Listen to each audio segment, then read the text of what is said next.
السلام علیکم ورحمۃ اللہ وبرکاتہ۔ ایک نیا سبق لے کر حاضر ہوں۔ سورۃ البقرہ آیت نمبر 93۔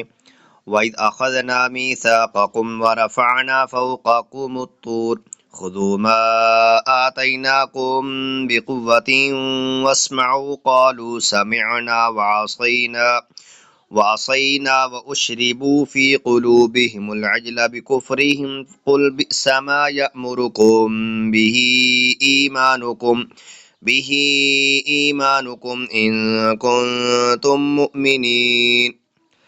ترجمہ: اور یاد کرو جب ہم نے تم سے عہد لیا اور کوہ طور کو تمہارے سروں پر بلند کر دیا اور فرمایا مضبوطی سے تھام لو اس کو جو ہم نے تمہیں عطا کی ہے، اور سنو انہوں نے کہا ہم نے سنا اور نہ مانا، ان کے کفر کی وجہ سے ان کے دلوں میں تو بچھڑا چاہو آ چکا تھا۔ اے محبوب تم فرماؤ اگر تم ایمان والے ہو اور تمہارا ایمان تمہیں کتنا برا حکم دیتا ہے۔ اللہ عمل کی توفیق عطا فرمائے، آمین۔